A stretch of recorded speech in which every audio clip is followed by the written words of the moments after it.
what I do. Everybody's like, this is gonna be the toughest test, this is gonna be the toughest test, but every time I go back and look at the results, it's looking like it's getting easier. Unquestionably, the top two American fighters right now are Floyd Mayweather and Andre Ward. The question becomes, how long is it before we begin to put Broner somewhere near their league? It's too early for that yet, but clearly that will be his target, to get into the area where he can be compared legitimately as a talent. I'm fresh, I'm fine with that. Hey, if they didn't stop the fight, he was gonna go to sleep anyway.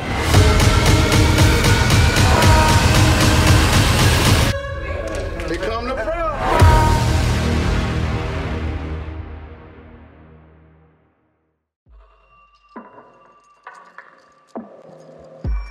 The tale of this fight begins towards the second half of 2012, Adrien Broner making his lightweight debut against the heavy underdog, WBC champion Antonio DeMarco. Broner was stopped DeMarco in the 8th round to capture the title in his second weight class. Broner just taking DeMarco apart at the moment. Down goes DeMarco on a swinging left hook. And they're waving a white flag in DeMarco's corner. DeMarco's been knocked down in his career. He was stopped on his feet against Valero, and Adrien Broner has a technical knockout victory, launching him up to number 6 in the pound-for-pound rankings. Coming into the year 2012, the division was not as grand. The best fighters in the weight class, such as lineal lightweight champion Juan Manuel Marquez, number 1 ranked Brandon Rios, and number 2 ranked Robert Guerrero, all had moved up, leaving the division rather barren of any competition or any names that would be sellable to the public. So Broner's time at lightweight would be very brief, as Paulie Malignaggi, who came in as a 4-1 underdog, traveled to Ukraine and defeated Senchenko by TKO in the 3rd round to win the WBA welterweight title. Paulie, who fought most of his career at junior welterweight and now champion, became a prey and a title grab. Now a huge opportunity for Broner's team to set that fight up. From a matchmaker and promoter's perspective, this is the best opponent that happens to have a title to set your upcoming star fighter against. They have similar measurements, and out of 32 wins, Paulie only has 7 KOs. So this matchup from their perspective is deemed a low risk and high reward. That fight is set for June 22nd, 2013.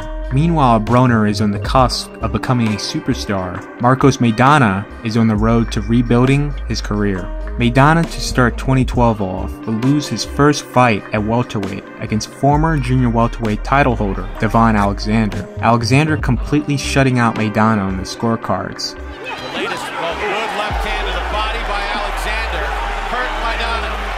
Combination rocks back Maidana, and another left resulting in, that time, his most lopsided defeat in his career. Now, Maidana was the WBA junior welterweight champion before fighting Alexander. The Alexander fight was a 10-round non-title bout, to where his next fight under the WBA organization, he was immediately put into a title eliminator against Jesus Soto Caras at the end of 2012. For this fight, Maidana dropped his trainer and began his training with Robert Garcia. My manager was looking for the best trainer out there. Of course, Robert Garcia is one of them. My manager then connected me with Robert. One of the things Robert is emphasizing is getting me back to basics. He's looking at my mistakes, which is making me a better boxer and a better all-round fighter. Maidana, who is just barely at the age where you can still pick up and learn new things, was able to learn a lot under Garcia's tutelage. Am I gonna come and make him a different fighter? No, just little things that I'm correcting. Maidana makes a lot of mistakes in the ring when he's fighting, but my job is to correct that. I think that's where the trainer gets the credit. The trainer shows an improvement, something different. Besides Garcia's teachings, Maidana now has access to quality sparring partners to enhance his skills, reach his potential, making him a much more complete fighter. Maidana, in his first fight with Robert Garcia, from the opening bell, he is displaying far better technique and actually boxing. Thanks to Garcia's training, Maidana was able to finally fight effectively off his back foot to outbox Caras and wear out Caras to the point he was able to set him up with a nice combination to drop him in the 7th round. Maidana will finish Caras off at the start of the 8th. Maidana's first fight to start off 2013, he'll be fighting Josecito Lopez. Lopez started the fight getting the better of Maidana as Lopez had the height and reach advantage. Maidana only having a slight advantage in weight, just 2 pounds shy. Lopez would crack Maidana in the 3rd, then again in the 4th, twice, all thanks to a beautiful body shot. Lopez would finish the round big, despite Lopez coming in as a slight underdog. Due to his performance winning over Mexican fight fans' hearts, the promotion seemed to be setting Lopez up against Broner if he were to win. The events that would take place after the 4th will go for the plan B. Maidana, as being as durable as he is, came back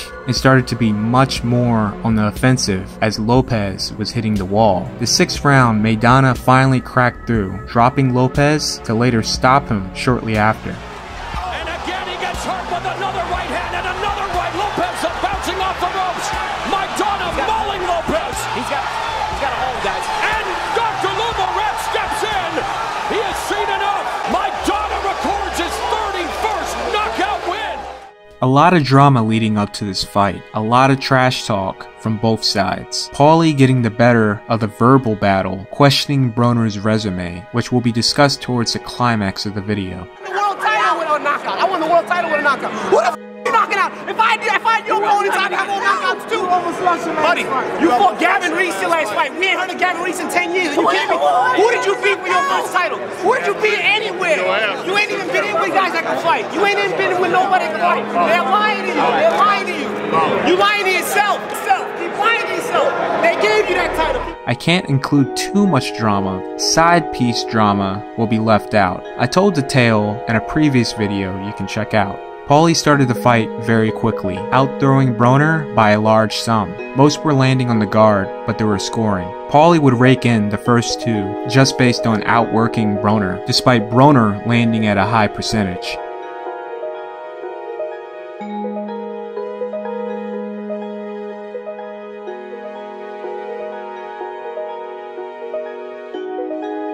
Broner will start round 3, landing their harder, more effective shots that really moved Paulie. This will be the pattern of the fight. Judges look at the fighter's punch activity, how those shots affect the fighter, and if they are landing or not. If Paulie outthrows Broner by a wide margin, landing on the guard and some actually getting through, compared to Broner landing 1 to 2 clean single shots, the judges are going to give it to Paulie. If Broner does exactly what he did in the 3rd round, to where he's able to slow the fight down in his favor, having Paulie throw less shots, land at his usual high percentage, because whenever he does land, it literally moves Paulie, clearly the judges will give Broner the round. The 10th round being a clear-cut example where a judge would give it to Paulie just based off his activity alone, landing all over Broner's guard. Rounds that Paulie was able to steal thanks to Broner's inactivity.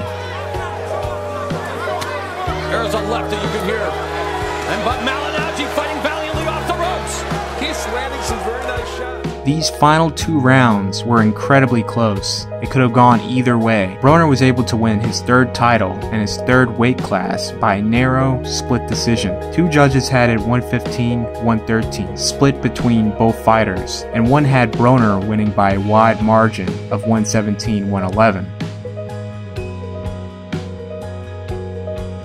Falling after the post-fight antics, Broner became a certified viral hit on social media, with his skills on display and constant promotion on World Star Hip Hop, which was at its peak of influence. Oh yeah, what you on tour? Drinking oil? Eating a lot? I've been on tour for about 2 months now. I done came to a conclusion that rapping is not for an athlete. Look at me. We don't Hey. Tour's over tomorrow. We're back at it. The hype surrounding Broner was beyond ridiculous. A great part had to do with Floyd Mayweather's tremendous growth and popularity, especially after signing the biggest sports contract of $250 million with Showtime CBS. With Broner fighting like Floyd, he was being put on the pedestal as the next Floyd Mayweather. very reminiscent to football player Freddie Adu, who was hyped up to be the next Pele. Broner puts the decision of his next fight in the fans' hands, and the fans wanted him to fight Maidana. Despite at that time, he still held a title at lightweight. Broner really could have stayed at lightweight, as that was one of his options from Schaefer and Heyman. They could have tried to throw on his own Mayweather-style sweepstakes matches, but instead, Broner decided to stay in boxing's glamour division of welterweight. The main topic leading up to this matchup between Marcos Maidana and Adrien Broner is the money. Maidana is now in a position to once again fight for the title. He felt like he was entitled to a large purse, especially due to his great resume. He sees that in order for Broner to legitimize his record and his place in the welterweight division, he has to get past him. Maidana has his options of opponents to face, but Broner needs Maidana more than Maidana needs Broner. Fight fans were now under the assumption that Maidana was trying to duck Broner. I think due to the massive commercial success of Mayweather vs. Canelo, a deal was easily made for this fight. Both guys agreeing to the terms. This fight was originally supposed to be a pay-per-view, a last-minute change, and as a gift to fight fans, Showtime and Golden Boy Promotions agreed to move the fight to Texas and have the fight on cable TV while giving it the pay-per-view treatment of promotion, spawning a Showtime All Access Countdown series for this matchup. In the All Access series, Broner entertained, putting on a show. Maidana was mostly reserved for both episodes, but the one time he did talk, he was spot on serious. Yo sé que no es Floyd Mayweather y que todavía no es una estrella. Me tiene que ganar a mí y puede seguir ganando. Para ser estrella todavía no le ganó a nadie. Despite being in a rather small venue, you can just feel the tension between both guys. You already know this is going to be a good fight here. Broner, in possibly the best shape of his career, comes out flashy, comes in on weight, and when it was Maidana's time to weigh in, Broner was blocking the way. Maidana brushes him out the way to get on the scale and weighs in. Broner, now irritated, can only just stare off at Maidana, who is paying absolutely no mind to him. It's like he didn't even exist. He talking about this ain't new to him. This new to him. This ain't new to me. He's just another opponent to me. How this gonna beat me? Huh? Can't. How long you knew Maidana? About 2 years now. You knew him for about 2 years? So how you supposed to beat Adrien Broner? We'll find out, bro. The talk is over. Maidana was the first to come out to the ring. From the start, you already know this is a pro-Maidana crowd, divided up between actual Maidana fans, people who put money on Maidana to win, as he was the 4-to-1 betting underdog, and people who just don't like Broner. Broner came out very energetic, as he had a live performance for his ring walk. When Broner entered the ring, he immediately circled over to Maidana to get under his skin, which he circled around plenty before both guys' names were announced. Both guys weighed in on fight night rather heavy. Maidana came in at 161.5 pounds. As the champion, Broner came in at 156.5 pounds. My opinion, it was a smart move by the Broner camp to weigh in heavy just because there is a high chance Maidana will come in incredibly heavy on fight day. Round 1, Maidana starts the round off, sporting his newfound weapon, the jab. And from the start, he was laying out a trap that Broner did not see coming at all. Maidana was throwing the jab to the body. Broner assumed that he was going to the body once again, and bit on Maidana's bluff to where Maidana cracked him with a left hook that sends Broner to the ropes. Maidana is unloading on Broner. Broner was able to slightly slow down the fight by holding, using his feet, and maintaining a tight guard, blocking all of Maidana's shots. But as pointed out in the Pauly fight, Broner is not throwing any punches, so he is losing this round big. Broner ends the round off with a foul that may haunt him later in the fight. At the start of the second round, Broner once again falls for Maidana's trap. He assumed that Maidana was going to the body with the jab, which he did to start the round off. The next supposed jab turned into a hook and cracked him again. It wasn't fully flush, so Broner wasn't phased, but he falls for the same trick again. Broner drops his hands to protect the jab to the body, but gets clocked with the hook, dropping him for the first time in his career. And this is exactly where that extra weight Broner put on helped him. Right hand lead by Maidana that sticks. Another right hand. Broner goes If he came in at 149, like Floyd did in his fight with Maidana, there is a high chance he may not have made it out of round 2. Despite taking massive punishment after the knockdown, Broner was able to weather the storm and finish the round. Broner started round 3 much better, but he didn't force the fight at his own pace. Maidana was just taking a tactical break by not pressing the fight. Broner, I would say, so far is winning the round, but the fact that he did not throw much at all, Maidana can easily steal the round for himself if he decides to pick it up. Broner barely wins round 3. Round 4 starts off rather even. Both guys are at a stalemate coming to the halfway point. In the second half of the round, Maidana slowly takes over the round because Broner is not throwing anything. Maidana is throwing 4 to Broner's 1. If Broner does happen to land that one big shot, Maidana will follow back, landing an even bigger shot. Another Maidana round in the books.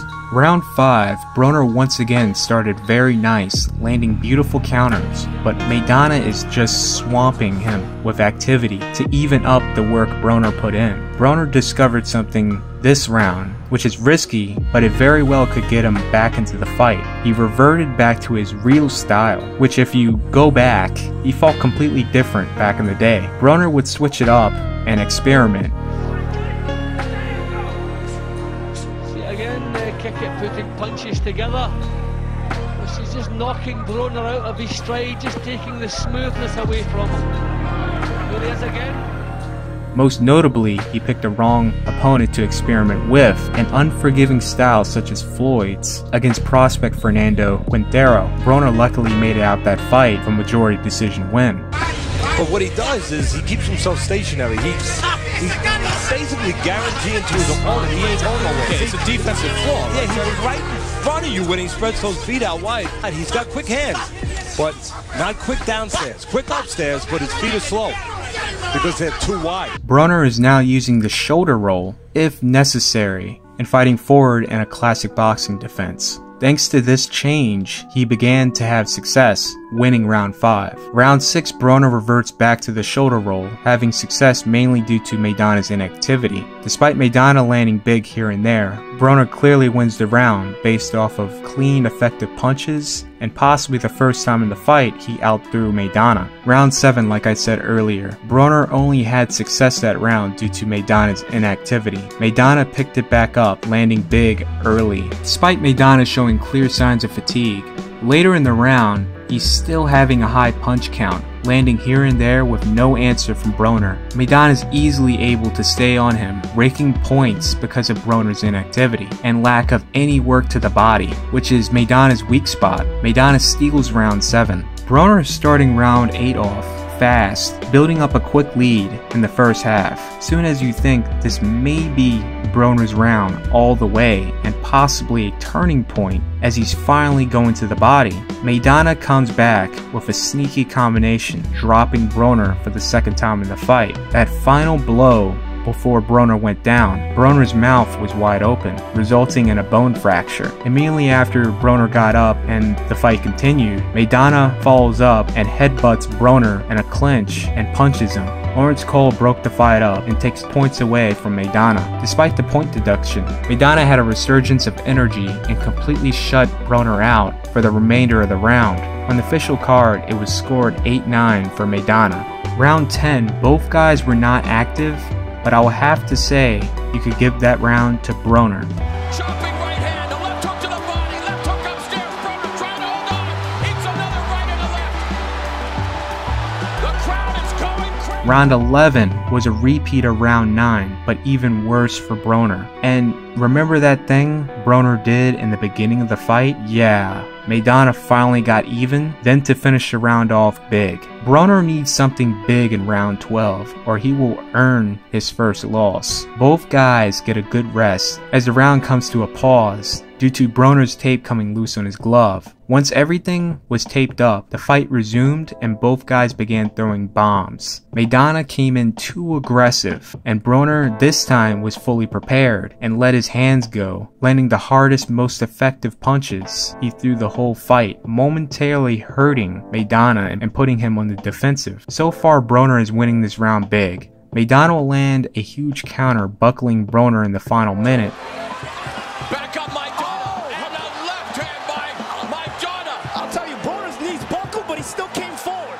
but Broner continues to come forward, this time out-punching Maidana. Both guys will finish the fight toe-to-toe to end the 12th.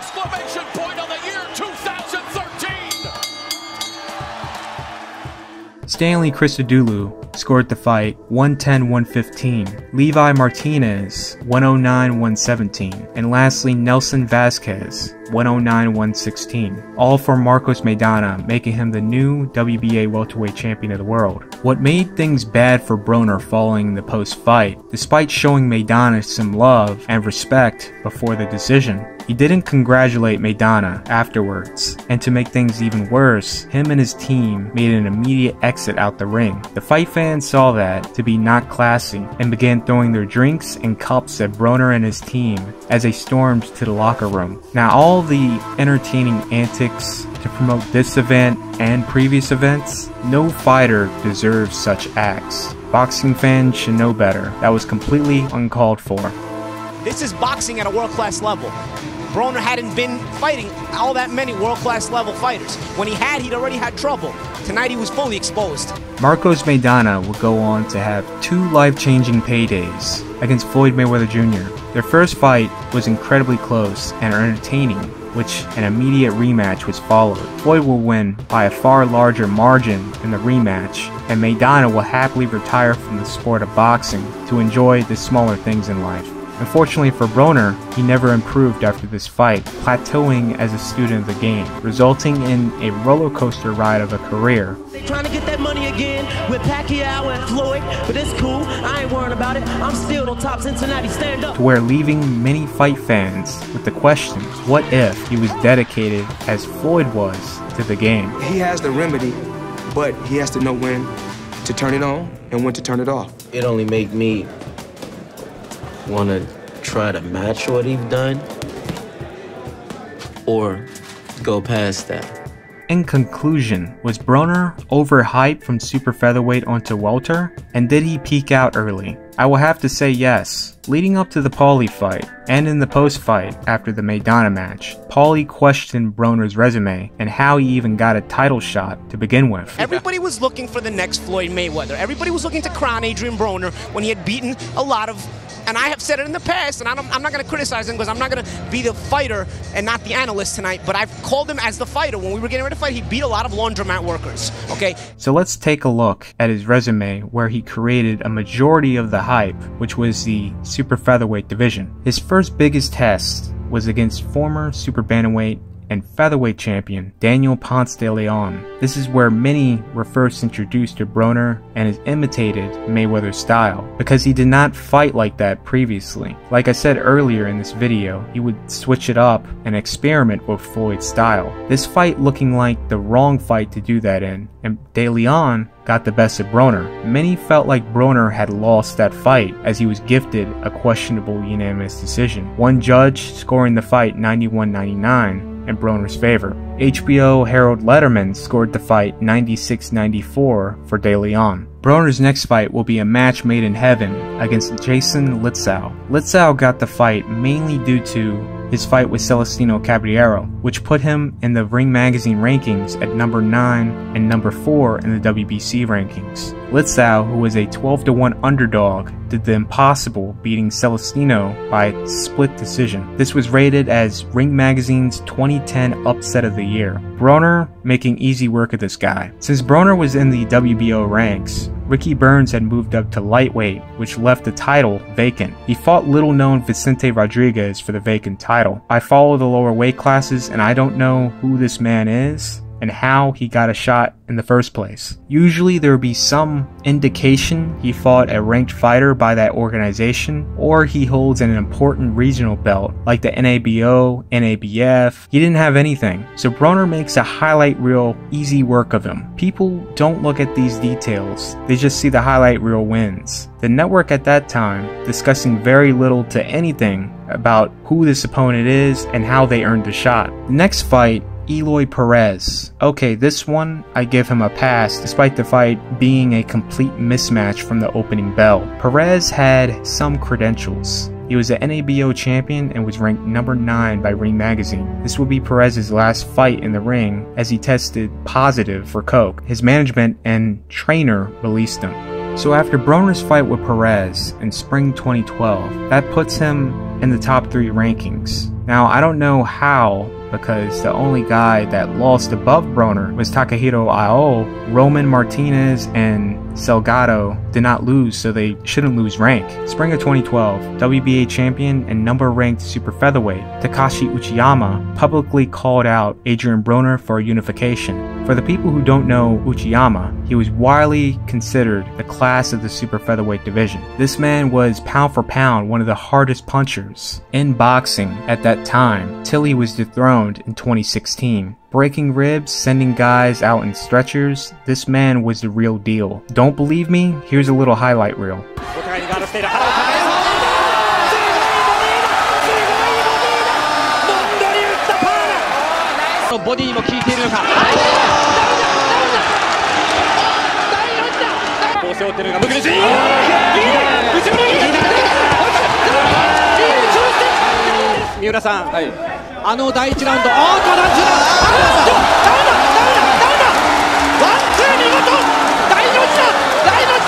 Despite being a huge risk, this was the fight to legitimize him and his place in the division. Both guys in their primes. This should have been Broner's Diego Corrales, but unfortunately it didn't happen. Instead, Broner went on to fighting Vicente Escobedo. To fight fans, this fight would forever live in infamy for the wrong reasons. Broner did not make weight, coming in 3 pounds heavy. Escobedo, obviously wanting to fight for the title and needs the money, made a deal with Broner, and the fight is on. But he can only weigh in at 140 pounds on fight day. Broner has to give 20% of his fight purse of $300,000 to the commission and Escobedo. So on fight day, you would think Broner will weigh in at 140. No, not at all. He came in at 143.2, above the contractual limit. So Escobedo received an extra $50,000 added to the 180. His original purse was $150,000, and due to penalties, Escobedo has a $230,000 fight purse.